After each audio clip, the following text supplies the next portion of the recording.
Hey, what's going on everyone? This is JoeYoursTruly back for another video, and today we're going to be doing the matchup guide to all offlaners and Predecessor. This is the video that's highly requested, especially after I did my item guide for all offlaners. So for those who have missed that and want to know how to build all offlaners the most efficient way possible, definitely take a look at the description down below with the link, or the top right corner with that video card link as well.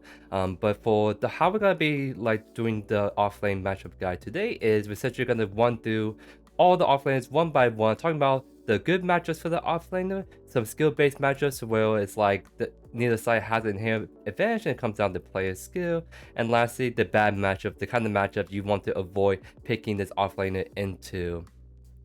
So, just do note that I really feel like a lot of the times, although like the matchups can really help you understand like the strengths and weaknesses of an offlaner, at the end of the day, I really feel like the player skill can really come into play more than anything. Because like unless you're playing at the highest of highest elos and you're going against like some very well renowned like offlaners especially, most of the time it's gonna really come down to player skill, I feel. So even like in these bad matches for this offlaner, just note that it's not totally unwinnable. There's a lot of rooms and a lot of like strategies you can do to win that lane out. But for those who want to be curious about like the good matchups, the bad matchups, all that great stuff, this is the video perfect for you.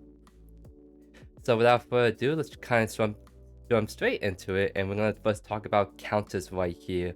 So like Countess is like a more off-meta kind of niche pick in the offlane. She used to be a recommended hero for the offlane. However, over the course of the last several months, as the meta kind of evolved and more offlaners come to play, she slowly fall off to the point where she's no longer recommended for this role because a lot of her matchups are very kind of volatile and not as consistent as players will like to play this offlaner into it.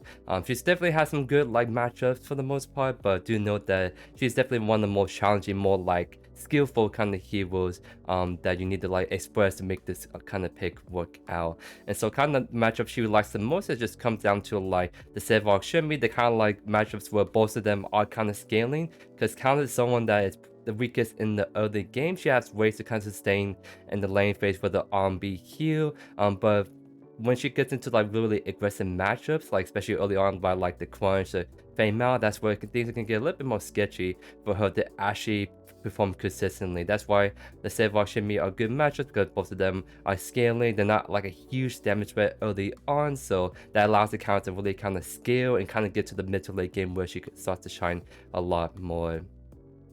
And these are kind of some of the more like skill matchups where I feel like it can go either way. So like the Greystone, she has that great early game, but at the same time though, like playing around your Countess Q allows you to like really maneuver around the Greystone and kind of like juke him out in a lot of situations. You also always have the range advantage, so if it's hard to walk up to the wave, that's where you can just lower down your E. If Greystone tries to jump on you, you can juke him with your Q and make him like one in one direction, and you just teleport to the next. It's like the same thing pretty much with like the Grux and like all these offlanes for the most part. Like she can kind of just juke them for the most part. Even against a very aggressive offlane that is Grux. Grux is just so immobile that it's very easy to predict where he's gonna move, and you can set up your Q in the way that you can kind of juke him out if you try to get too aggressive on you.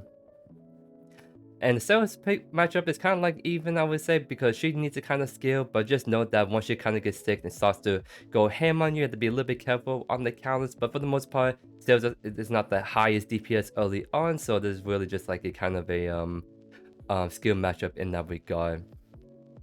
So the kind of picks that the counters really hates the most are the very elusive and high damaging kind of matchups, and that you can see that a lot in like especially these three picks right here, where the Crunch, Feng Mao, and Zarus not only have great ways to like engage her from a distance, that have a lot high burst damage early on that she just not like at all. She can kind of juke the Kwang a little bit, but like it's so hard to poke the Kwang out because of his R&B shield. So a lot of the times he just kind of steamrolls the Countess. He has a lot of lane pressure. Every time the Countess trying to jumps on him, he just pops on the cube, tell her knock her up, do all that really great stuff. Next up, we're gonna be talking about the Crunch, and Crunch is someone that I would say is very like, he's a very skilled kind of like hero in the sense that a lot of it matchups hinges on you being able to show your prowess on like the offlane kind of matchup, because he has like 5 base skill matchups.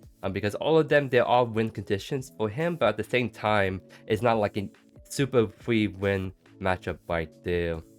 Because for example, the Grux right here, he's pretty scary sometimes to walk up. Like maybe at first it seems a little bit too intimidating to walk up to the Grux. However, Crunch will always excel in the burst trading patterns, so long as he can stick to the more burst combos and not take too long of a fight with Grux, he should be a-okay. Especially as soon as Grux press R, press on B, that's all you really need to do. But sometimes people get in the trap of trying to fight him out and can fall into that long trading like trap, and that's how the Crunch can lose in that regard. He's usually very good into the Greystone, however, like currently where Greystone is at, he's also like very like durable, I would say. So like trying to like kill him, go all in on him, he press R, do a lot of damage back to you. It can kind of get sketchy back and forth in this kind of matchup right here, so it can go either way. And Sevarog, you can have an easier time against him early on, but he just sought to build armor and more armor to the point that it becomes very hard to actually match the all in, because he's bringing so much armor to the point that he's making a lot of your damage and he's still doing a lot of damage back to you with like Tainted God and Fire Blossom right there.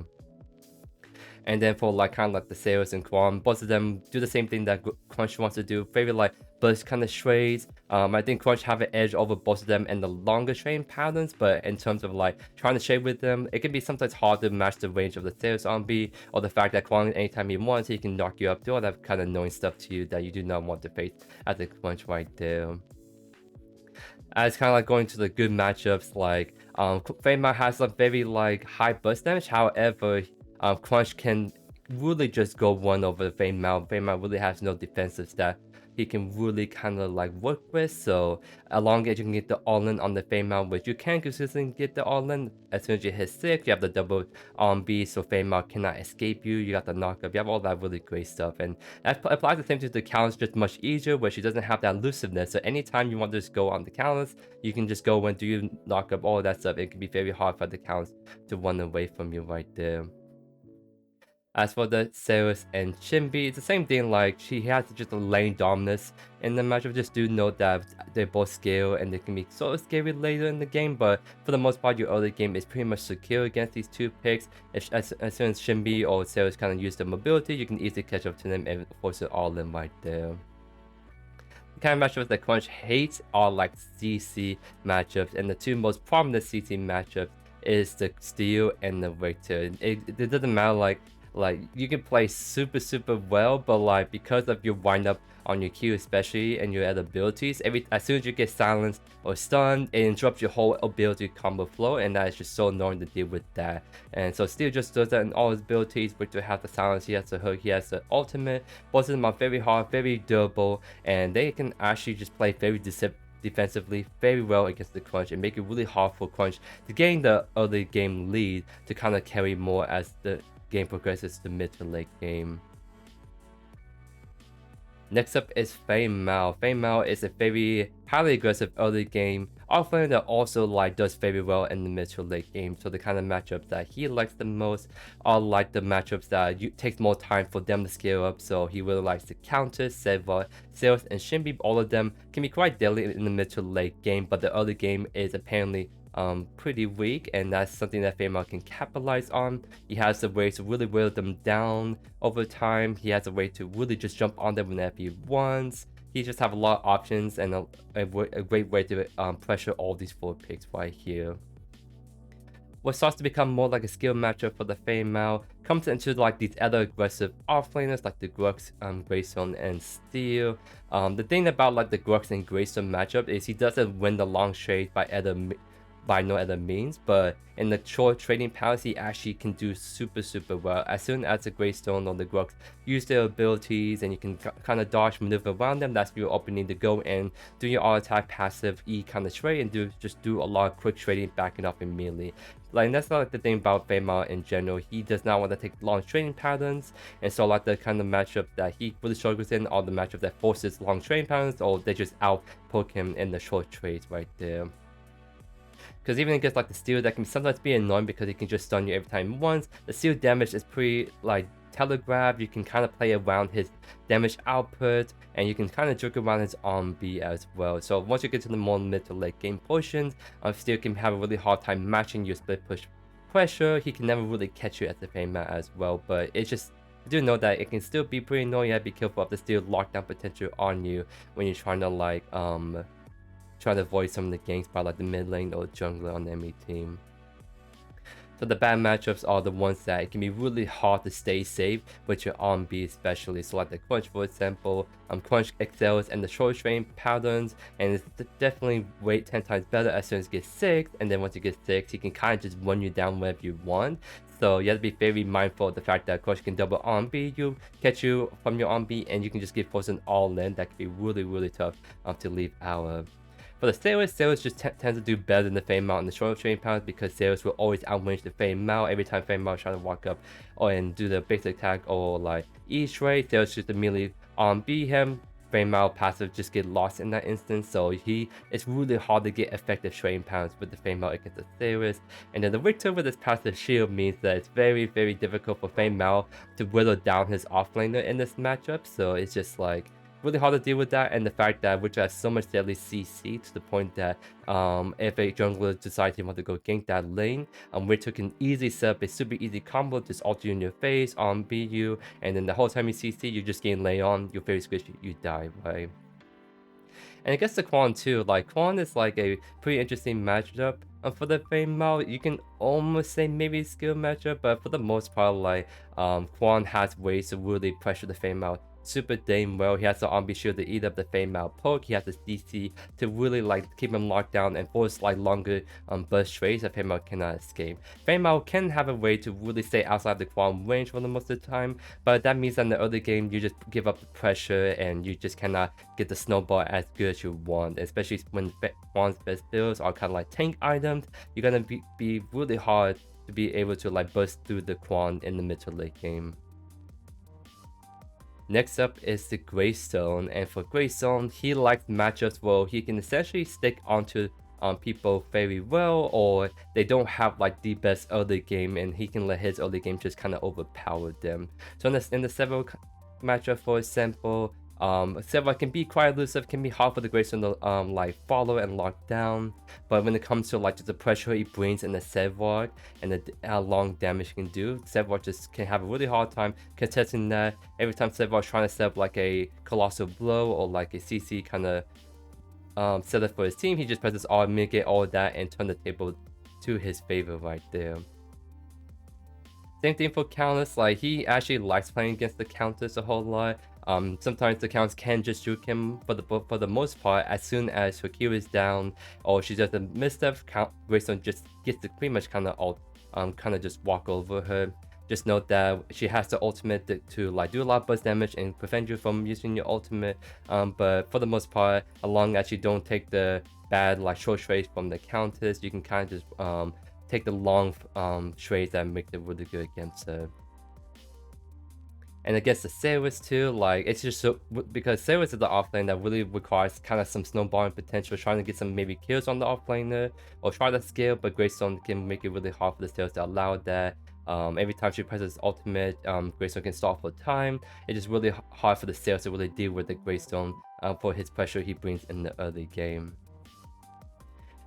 And so for Greystone and the skill-based matchups, a lot of these base matchup is very hinged on the fact that Greystone needs to like make very good use of his ultimate timings and how he can pressure the offlaner, even against the Grux. I think Grux is the best example of it's a very aggressive like offlaner that usually can output more damage than the Greystone. However, at the same time, Greystone outputs so much damage to the point that it along actually take the aggressive train with the Grux, and then you get both low, you press ultimate, now you're at 60% HP, Grux is at 20%. That's an easy way to just finish him off right there, but you can't allow yourself to get bullied for free and not do anything about that. And that pretty much applies to the Feng Mao and Punch as well. Like they both can bully the Greystone a lot, but as long as you're not afraid to fight back and play around your ultimate, it's really not that bad of a matchup. It comes down to skill matchup in that sense. Same thing for like the Kwang and Riktor as well. All these matchups are matchups that can bully you if you let them do that to you, but as soon as you realize that, hey, I have level 6, I can do whatever I want, I can get low, I can keep outputting a lot of damage, press ultimate, now I'm 60%, dead 20%. That's where like the win condition comes into play in these matchups right here. And so the matchups that Greystone really hates in particular are the ones that like either outranges him and really just keeps him off of them for the most part, or they just like really like makes it hard for Greystone to do what he wants in the mid to late game portion. So like we're talking about like the stairs right here, for example, where he really outranges the Greystone, pokes them down a lot, really hard to master trading of Serath. Every time you try to get aggressive onto Serath, he just eats up all that damage off the skill, stuns you, walks back, keep you at arm's length the entire time. It can be really frustrating for the Greystone to really lay the damage onto the Serath right there. Same thing for the Steel. Steel just boops you with a shield, walks back, wins the repeat. He has a CC potential. He has ways to follow you to like lock you down and let the jungle immediately kill you before you can pop your ultimate. And Shinbi is kind of like the queen of just outranging the entire cast. So as long as she has her R&B, there's no way you can really catch up to her. She just kind of keeps you very far away the whole time. She matches your split push potential super well throughout the whole entire game. So it can be really hard to just gain any lead on a really elusive Shinbi that just kind of does your split pushing job better for the most part. Next up is the Grux, and the kind of matchup he likes are the ones that he can just kind of like just win the long trades regardless, right? And so like he really likes the Sevarog Zarus and Serath matchup. Well, like he just without doubt wins the long train pounds if he can get away with it. For the Sevarog and Zarus, it can be really hard for them to keep him at arm's length because his E knockup can enforce a immediate trade that they cannot avoid for the most part. And then if they try to get away, Grux will have some ways to sort of like catch back up. Maybe not so much the Sevarog, but like Zarus is very like vulnerable to like if he messes up his Q or E, then Grux gives the free all-in that he would win against that. Sevarog loves to kind of just stack and kind of farm in general, but as long as Grux is in the lane, Sevarog should never walk up because every time he walks up, Grux just forces it all in and keeps whittling down the HP and mana bar on Sevarog right there. And for Serath, it's just the same thing. She wants to kind of farm and scale, but she just cannot do that against the Grux. Like every time, like the Sevarog, every time she walks up the wave, she kind of gets a force and all in by the Grux that she just cannot win early at all. And so for the skill-based matchup, there's a lot for Grux in particular because a lot of times it really hinges on the Grux's performance and being able to play around the wave, but most importantly, knowing like when to engage and stay on top of them. Because like for example the Greystone, like Grux have a near advantage against the Greystone early on, but as soon as Greystone has ultimate, it can be really challenging to try to force it all on him because Greystone outputs a lot of damage. So even if you're Gruxing all of the Greystone, he pops ultimate, has a lot of damage you're taking, and the army fan may not be enough to survive the onslaught from Greystone. It's almost as if sometimes you have to take shorter tradings and not the long trading paths. I guess the Greystone, bait out the ultimate, avoid that, then re-engage onto him if you can do so. And so the same thing for the Crunch. It's like very hard to find like opportunities to do a long all-in because as soon as you pop your ultimate, a good Crunch will just on B away. So like it'd be very hard to bait out a Crunch on B on top of you for you to then use your ultimate to get like maximum fire out of that. And for like the Countess, like she wins without a doubt in the like long, even short trading paths against the Countess. However, he doesn't have the range to really stay on top to Countess from one spot. So a lot of times Countess can like farm away from afar. Every time you try to walk up to her, she walks backwards. You really have no way to really catch up to her unless you keep your distance very, very well. For the Riktor, like Riktor is just someone that you can actually stay on top of very well. However, Riktor has a lot of combos, a lot of early game damage and CC that can sometimes even like it can kill you before you can even kill him because you're just doing so much CC and like damage early on. And the same thing against like the Kwang too. Well, you win the long trading paths against Kwang, but Kwang wins the short trading paths very decisively. He has the durability to eat up your bleed damage with his shield. He has a CC that can be really annoying to deal with and stop your ultimate even further. And so it's just like those kind of matchups where like you have to be very careful of going into just because like the short trading paths are very, very good.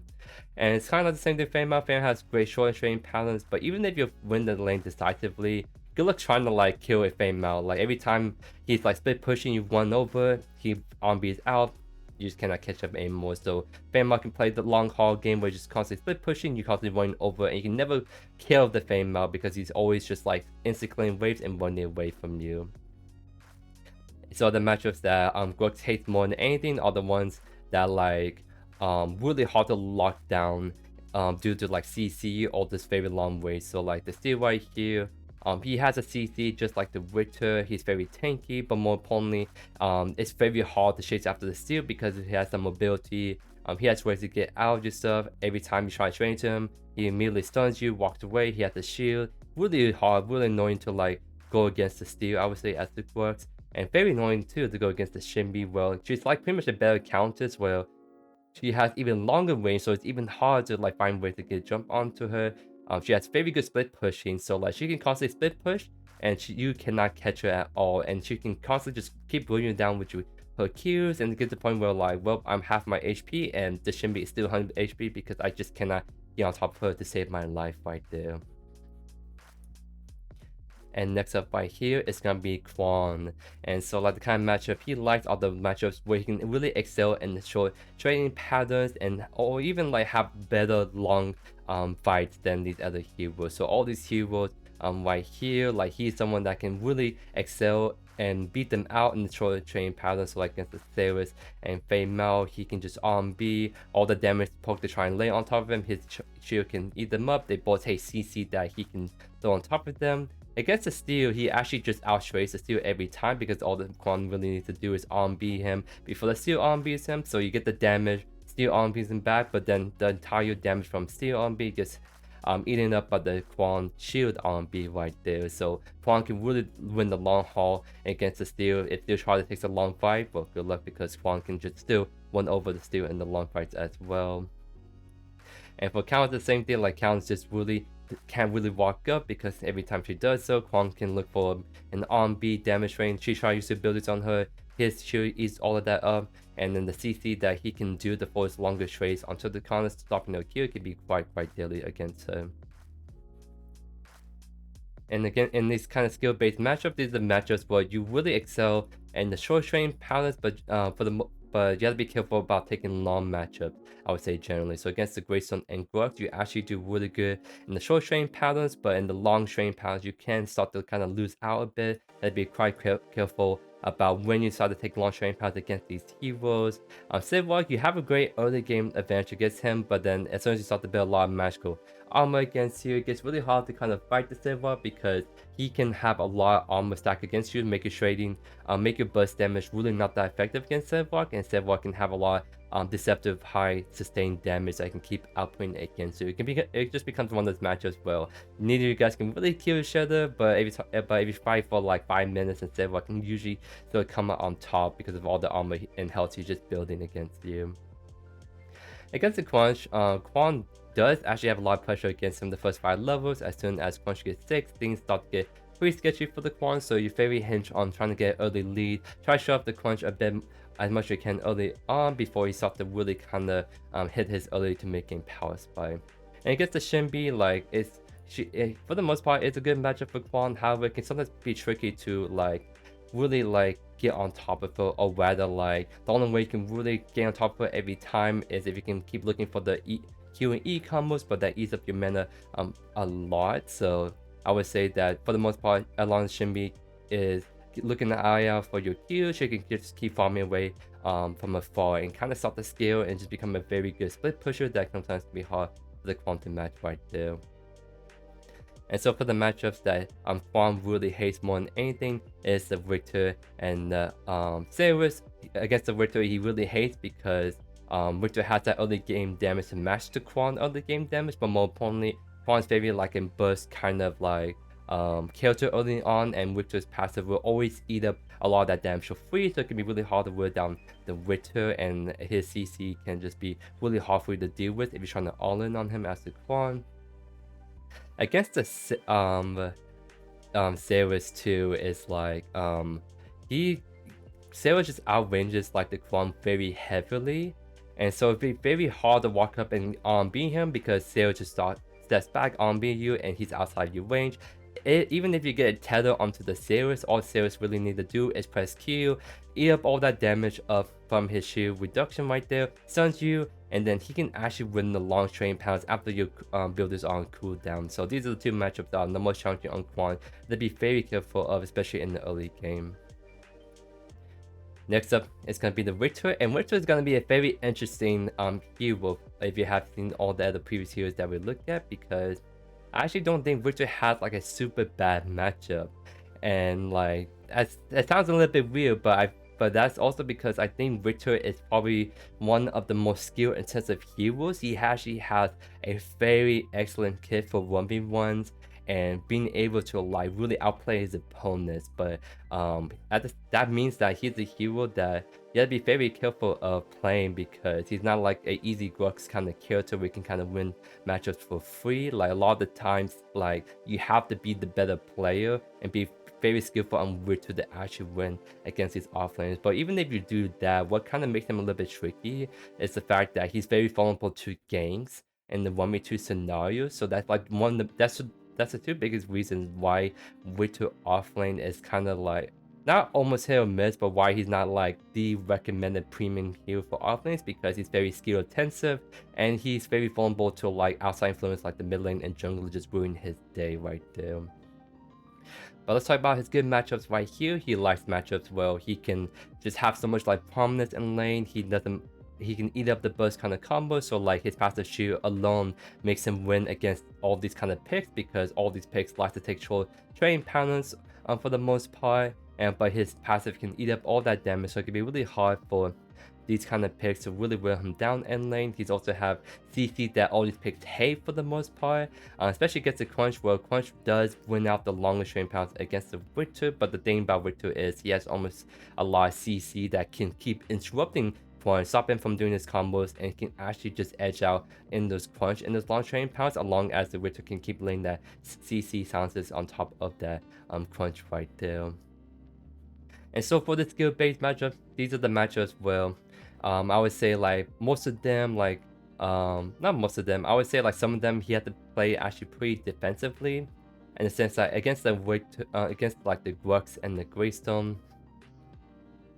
Riktor needs to like play almost defensively, in the sense that like he cannot force long train patterns, and he has to hold on to his abilities just in case these two picks take long train patterns, because against the Grux especially, Grux wants to just keep wailing on top of the Riktor as long as you can. So what you need to do as a Riktor is use your CC abilities, use your stuns, use your hook to kind of like stun the Grux, spice up some time to kind of back off and get your passive online to go back and re-engage on top of them. I guess the Steel Riktor usually has a good matchup, I would say, but like the thing with Steel is that he can easily like escape Riktor's grasp whenever he wants to, and the thing is like Riktor is again vulnerable to like ganks, so like Steel can just CC knock up, lock down this Riktor for like a solid 3-4 seconds and make it like really easy for any like jungler mid lane to catch up and start taking the 2v1 that Riktor just cannot win at all.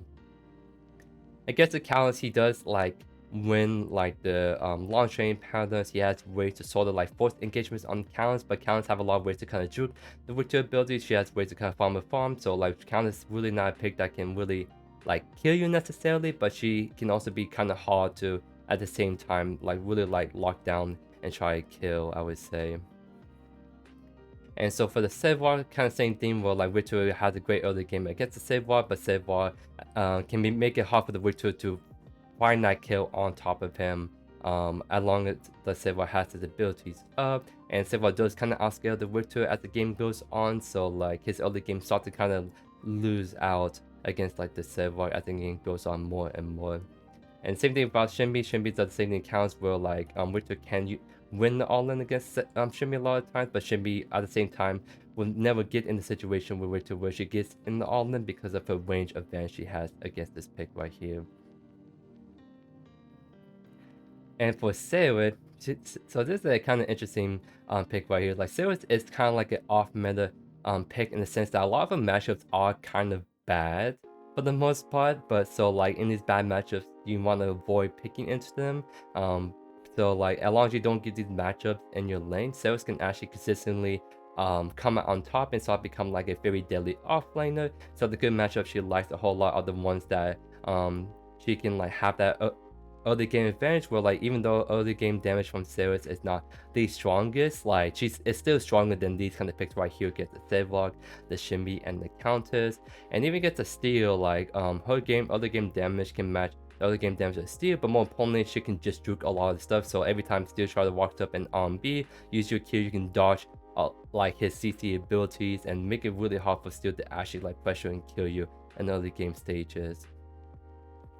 And against like the Greystone and the Zarus, I would say that she has to be like the better player, in the sense that like she has to really play into like the Q and being able to dodge abilities. And so like she can really dodge like Zarus, like Q, B, all that great stuff, but you have to time it very well, I would say.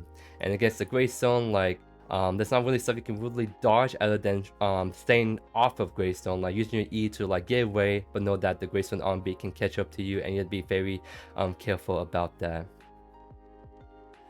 Against these kind of bad matchups, these are the matchups where it can be really hard to either whittle down your offlaner, or they have ways to just force all lanes that you just cannot get out of. So like against the Riktor, again, his passive shield is super annoying to deal with, so you can never really kill the Riktor. Can't really whittle him down unless you get to mid to late game where you start to really scale heavily.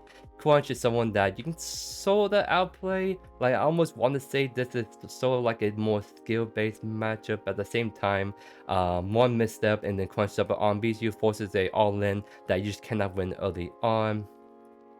She absolutely hates going against the Kwang because the thing about Serath's Q is that if a target becomes untargetable, her Q ends immediately. So when Kwang uses his E, that's technically a state of where he's untargetable. So every time Serath tries to Qs onto the Kwang E's, and immediately Serath just drops to the ground. And so what happens is that every time you try to Q onto a Kwang, if he knows his interaction, he places the sword at his feet, E's, force you out of the Q, and then he gets immediately free knockup on top of you. So that is just an unplayable matchup. This is like the one of the few matchups in the game where like you cannot use one ability, because as soon as you play that card, that character can immediately just counter you. That's just like probably her worst matchup ever. Like she can maybe sort of play around like some of these bad matchups, but against Kwang, like she has like no Q essentially in that lane right there.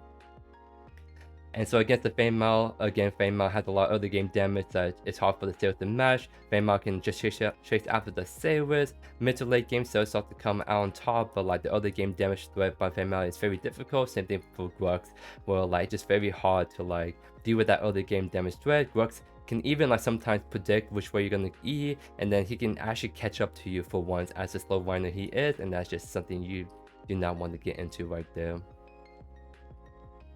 Next up is Sevarog. Sevarog is one of those heroes that I would say he's a lot more skillful, kind of express like hero on the player's side, much like the Riktor. So a lot of his matchups are going to be skill-based matchups. He has some good matchups, and let me explain you why they're good matchups, because the kind of matchups Sevarog wants to get into are the matchups where he can kind of farm without like getting pressure too hard. So against like the Shinbi, the Countess, the Steel, and the Zarus, those are the kind of picks where he doesn't have to kill them, but at the same time those kind of picks can't really kill him as well, because the early game damage either not really great, or does he always have a way to really escape them. So he can kind of just really just ignore them for the most part, keep on farming, and eventually he just outscales and kind of start to run them over after like 1 or 2 items. And the skill-based matchups, these are the matchups where it's like they are a lot more aggressive matchups, so you have to be mindful of the training pounds. You have to like not completely ignore them, because they have ways to lock you down, bust you down. You have to be mindful of, but as long as you are mindful of the kind of like ability combos and long training pounds, you can just get away and just kind of like play to survive, play to outscale them. The bad matches for the Sevarog are the ones that like have some of the best early game damage threats. So that to the point that like every time you walk up to the wave, you're merely just gonna get all in by like the Grux right here. So like in terms of like playing against the Grux, like you have all the kit abilities and kit to stay away from the Grux, and Grux can never like lock you down fully.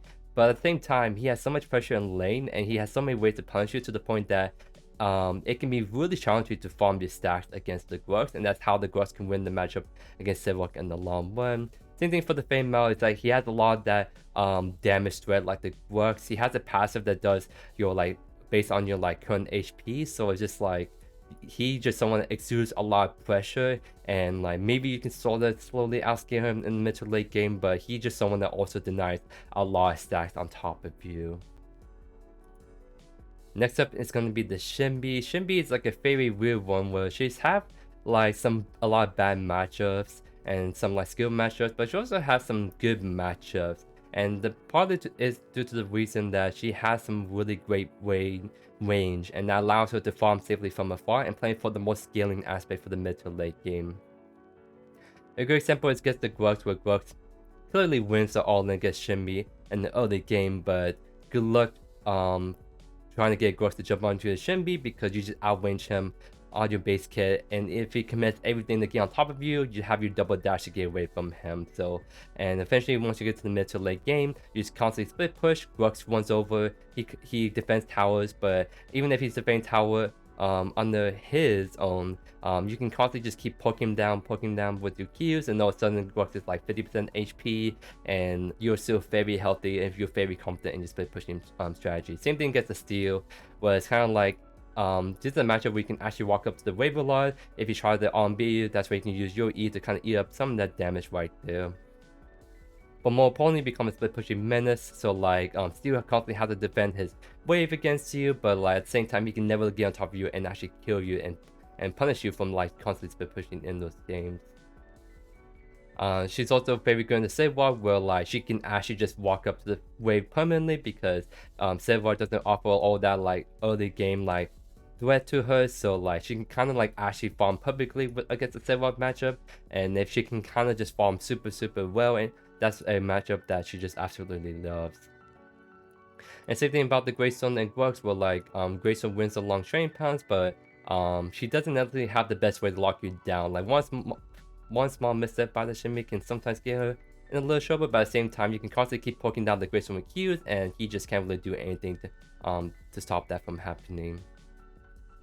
So these are like the skill-based matchups you have to be worried about, where like the Countess and Zarus, even though they don't have the best early game, they also have like ways to like get on top of you, force like quick training powers, so like the Countess Q and the Zarus Q can both like jump on top of you and like start trading into you. That can be sometimes hard to like get away from, even if you try to dash away. But more importantly, like they have ways to kind of like meet your early game damage. So even if you try to pressure these weaker offlaners, they also have ways to like also pressure you back. And I guess the Kwang, like Kwang is kind of like the Greystone where he has the better early game, but you kind of outrange him. However, he has ways to get back on top of you with his Q and B, all that good stuff by him. So gotta be a little bit careful about his early game threat and his ability to catch you, CC you, and kind of like get the kill from on top of you. And against like these matchups, these are the matchups where like they can kind of just WQ you because either they have the long range threat to deal with you, or they have a way to just immediately jump on you, do a lot of burst damage that even if you can anticipate it, can be hard to avoid. So a good example is the Zarus. He has a long range on B that can like walk up to you and try to get you with it. But more importantly, as soon as he gets ultimate, he presses ultimate on you. And he can kind of just win the 100-0 because you're locked in the cage, you kind of stay away from him, and you just kind of die right there. Same thing with Crunch, double on B on top of you, forces training pattern. If you don't have your on B and Crunch catch you with his on B, then you're just in for a very bad time.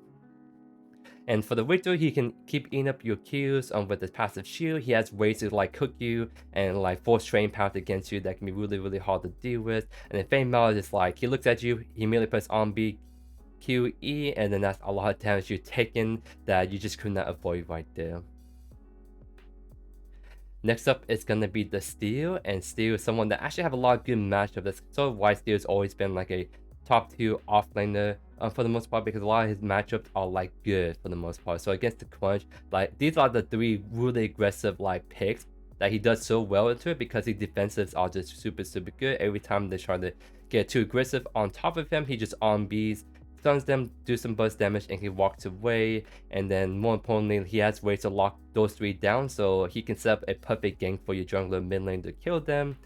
Same thing for like the Countess, Serath will like it can be hard for them to sort of scale in the sense that every time they walk the wave, you just slap in the face of on B. They're not really that durable. Like maybe it's like the Serath that builds like Overlord, that kind of stuff. But it's more the fact that they hate CC and Steel does plenty of CC to both of them right there. And so the matchups that the Steel really hate are like more like even, I would say, are the ones that either kind of outscale them as the game goes on, or it can be hard to actually just secure like consistent damage on top of them. So like it's a Sevarog, for example. Sevarog may like be an easy matchup for Steel in the early game, but in the mid to late game, Sevarog can kind of really outscale the Steel for the most part, to the point that like Steel's damage really falls flat and the Sevarog can keep on pushing, and Steel just cannot do anything against the split push strategy against the Sevarog by himself. And then against for Serath, both of them can go either way, where Steel can be super durable, can be bring a lot of defenses to the point that Serath can't kill him, but at the same time Serath has that range to keep harassing the Steel in the early game, especially if you try to get aggressive on the Serath. Serath pops the Steel, eats all that damage up by ability, stuns you, walks away, or more importantly, like he can lock you down, so unless you have ultimate, you can't escape the cage from Serath. And then with the Greystone, like it's kind of like a matchup where he can just keep abusing the Greystone, but at the same time, Greystone can sort of ignore that as long as he has ultimate, and a lot of damage he can put out against you with his like fireballs and pathless can be very, very deadly as well. And the matchup he hates the most are the ones that like either outranges him really hard, or they actually makes it really hard for Steel to play into this gameplay loop of stunning them on B over the course of the laning phase. So against Shinbi, Steel can never really get on top of the Shinbi that well at all, and the damage from Steel against the Shinbi is very like predictable for the Shinbi side, so it gets to the point that Shinbi just becomes a split pushing menace that Steel just cannot stop on his own. For the Riktor matchup, like Riktor does what Steel wants, but slightly better because his passive can eat up damage from the Steel, like shield and all of that for free, so it can be really hard for the Steel to wear down the Riktor, while Riktor can have the CC and damage secure onto the Steel to wear him down consistently. And he just hates going against Kwang because every time Steel tries to on-beat the Kwang on-beats first, does damage to the Steel, and then like his damage against the Kwang gets mitigated by the Kwang on-beat. So very hard for the Steel to really whittle down the Kwang, and Kwang has true damage to kind of like really bust down his health, even if he builds magical armor against him. And for the fact that Kwang has a lot of ways to kill damage onto the Steel before Steel can use his abilities, get his shield to mitigate that damage back.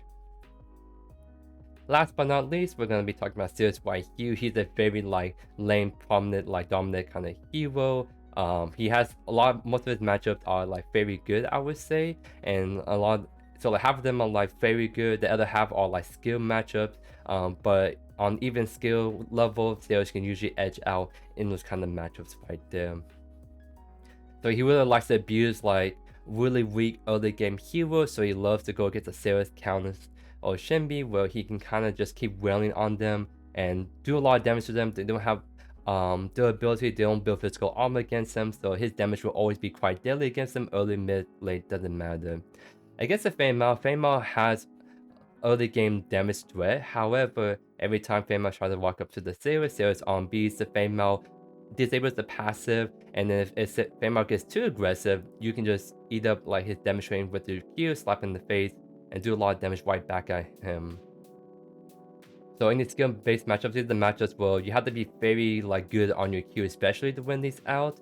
So against like the Crunch and Greystone, for example, these are the matchups where the long train patterns can like sometimes get you in trouble at the series, but as long as you play around your Q, like Crunch try to like do his combo, you press Q, you get all that damage up for free from your Serath Q, like really mitigating a lot of that, slap in the face, back off, right? So like these are the matchups where you don't win the long trades, but that's where you play into your short train patterns that he just does way better than these two can ever do. And then for like the Sevarog is a matchup where Serath can bully a lot early game. However, Sevarog starts playing just armor, and once you get the two items where you just full armor against you, Serath's damage poke really just cannot do anything against that, and it can be really hard for him to deal with the Sevarog just constantly split pushing mid to late game. And the same thing for Steel, where like he would just build a lot of armor to the point where you just cannot really kill a Steel. He won't really pressure you in the split pushing as much. However, At the same time, you can never really kill him, and it can be really hard for you to like actually start snowballing and get your kill lead to kind of extend that to the mid to late game. And so the matchups that Serath really hates are the ones that like force long trades onto him or eats up his poke for free. And so like against like the Riktor, he cannot really whittle down the Riktor in lane because his passive, she will almost always be up to really eat up the beef from the Serath. He has a lot of DC early game damage that can even like out damage the Serath early game, sustaining trading patterns right there. And again, it gets like the Kwang, like every time like Serath try to like get on top of the Kwang. Oh wait, hold on. I think I may have done this one wrong right here. I think this is actually a good matchup. Sorry about that. So against this matchup against Kwang, Serath is actually one that wins this matchup super well for the most part because of the fact that he outranges the Kwang training powers with his bees, and so it can be really hard for the Kwang to mitigate that damage for the shield. But more importantly, every time like the Kwang uses the Q and E to get on top of you, Serath uses his Q to stun the Kwang, eat all that damage up for the Kwang, and can really even win the long training path against him. So sorry about that. You saw how many like of these I just did right there, so there's bound to be one slight mistake right there. So apologies for that, but that again just shows again why Serath is a really popular pick in comp scene, because he has a lot of really great matchups, and he only really has like 2 matchups he really does not like. And so like again, against the Riktor we just explained, against the Grux, Grux has the way to really jump onto the Serath whenever he wants, make it really hard for Serath to react to the Grux E, because as soon as Grux uses his E, it comes out really fast, knocks him up. Grux can get on trade some couple basic attacks, and by the time you do all of that, your Q is just too late to mitigate all that damage that he throws at you. But more importantly, you can never really ult at Grux because Serath just ults Grux. Grux likes that. It's like that meme where it's like, you thought I was shopping you, but you're shopping with me, and then Grux just plays his ultimate, gets that fight in the Colosseum that he just loves against Zarus. And so like Zarus is a pick against Grux where it can be really challenging to like really actually kill the Grux, because the kind of sort of playstyle that Zarus wants to do gets completely countered by the Grux as well. But yeah, that's gonna be about it for today's video right there. So a lot of good stuff we kind of covered right here. That's kind of like why I decided to split this away from the item guide, because I used to do one video where I did both item guide and matchup guides, and that ended up being a little bit too hard to rush to do out. And so like the item guide was about like 30-40 minutes. This one ended up being another 40 minutes. And so like trying to do an hour 30-minute video is just too comprehensive, too long, too detailed, all that stuff. But that's why we can separate them out, so we can just focus on one area in the offlane right there. So with this video in combination with the item guide video, I think you guys are more than well equipped to really just know how to really win on your hero, what the strengths and weaknesses, and how you can best pilot them to victory right there. But yeah, I hope you guys enjoyed today's video. Let me down in the comments about the heroes, about the builds, what other like guide fields you want me to consider doing. I think for the most part, every so often I will update the item guides and the matchup guides as like more and more like offlaners, or when the meta starts to really drastically shift. But and then that, I think these videos, even if it's a year later from now, can still really stand true to this day, especially this offlane matchup guide, because some of these like offlaners we talk about have the same kind of like strengths and weaknesses as they did like a year ago. So like these are the kind of stuff that is very true, and can stand the passage of time. And the only way stuff can really change in terms of matchups is if a hero becomes like either like too overly strong or too overly weak, that can really mess up their like matchups right there. But yeah, thank you guys for sticking around. Thank you for the support as always. If you have not already, subscribe to the channel so you don't miss a single beat by yours truly. Better than that, hope you guys have a good rest of your day. Peace.